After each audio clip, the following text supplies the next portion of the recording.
رمضان كريم كريم كريم شهر عظيم عظيم رب العالمين وبه نستعين والصلاة والسلام على سيد المرسلين أما بعد فأعوذ بالله من الشيطان الرجيم بسم الله الرحمن الرحيم إن المبذرين كانوا إخوان الشياطين صدق الله العظيم.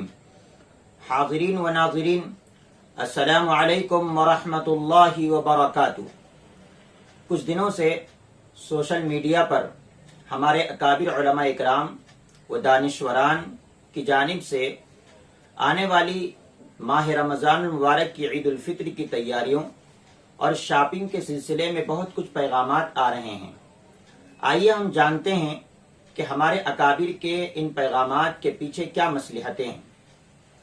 پہلی بات تو یہ ہے کہ لاک ڈاؤن کے اس زمانے میں باوجود یہ کہ روز بروز کورونا وائرس کے کیسز سامنے آ رہے ہیں، اس کے باوجود کاروباروں کا کھلنا اور شاپنگ کا جو کیا جانا، اس کی وجہ مسلمانوں کے لیے سہولت مہیا کرنا نہیں ہے بلکہ دنیاوی کاروبار کرنا ہے اور اس کو آگے بڑھانا ہے.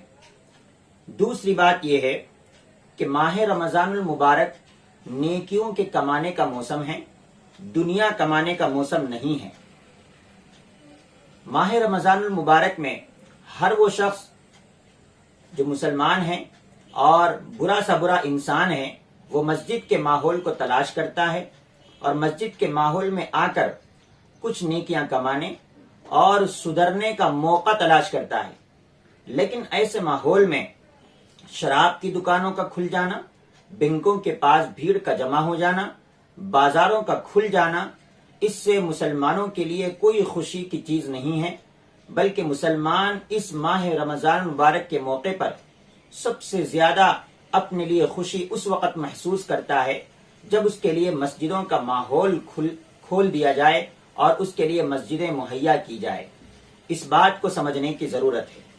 تیسری بات یہ ہے کہ لاک ڈاؤن کے اس پرخطر ماحول میں لوگ بھوکے مر رہے ہیں.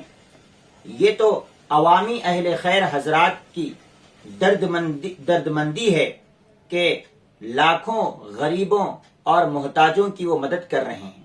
عوامی لوگ مدد کر رہے ہیں، سرکاری طور پر اس کی مدد کم ہو رہی ہے لیکن عوامی لوگ زیادہ مدد کر رہے ہیں. ایسے ماحول میں اگر آپ کے پاس نئے کپڑے، نئے جوتے، نئے چپل اور نئی چیزیں خریدنے کے لیے پیسہ ہے تو آپ اپنے محلے اور اپنے پڑوس کے ان محتاج لوگوں کی فکر کیجئے تاکہ آپ کا پیسہ ضرورت مندوں کے کام آئے اور بیکار میں آپ کا پیسہ خرچ نہ ہو جائے. چوتھی بات آپ سے یہ ہے کہ آپ اگر کسی کی امداد نہیں کر سکتے تو یہ بھی جان لیں کہ یہ لاک ڈاؤن کی جو چھوٹ ہے یہ بھروسہ مند نہیں ہے. پھر سے لاک ڈاؤن لاگو ہو سکتا ہے، پھر سے وہی پرانا ماحول آ سکتا ہے. اگر آپ کے پاس جمع پیسہ اگر آپ شاپنگ کے لیے خرچ کر لیں گے تو یاد رکھیں آنے والے لاک ڈاؤن کے ماحول میں آپ پریشان ہو جائیں گے. آپ کسی اور کی بھی مدد نہیں کر سکتے تو آپ خود کی مدد کے لیے پیسہ بچا کر رکھیے تاکہ اگلے ماحول میں کوئی آپ کو نئے کپڑوں میں دیکھ کر آپ کی بھی مدد نہ کر سکے اور آپ کو جو ہے محتاج نہ سمجھ سکے جبکہ آپ محتاج بنے پھر رہے ہوں گے. پانچویں بات یہ ہے کہ کیا آپ شاپنگ کے لیے نئے کپڑے پہن کر رشتہ داروں میں جائیں گے؟ کیا آپ کے مرد حضرات عیدگاہ جائیں گے؟ یاد رکھیے اس کی بالکل اجازت نہیں ہے. سرکار نے کھلم کھلا اعلان کر دیا ہے کہ عیدگاہ جانے کی بالکل اجازت نہیں ہے. تو پھر کیا آپ نئے کپڑے پہن کر اپنے گھر میں ٹہلیں گے؟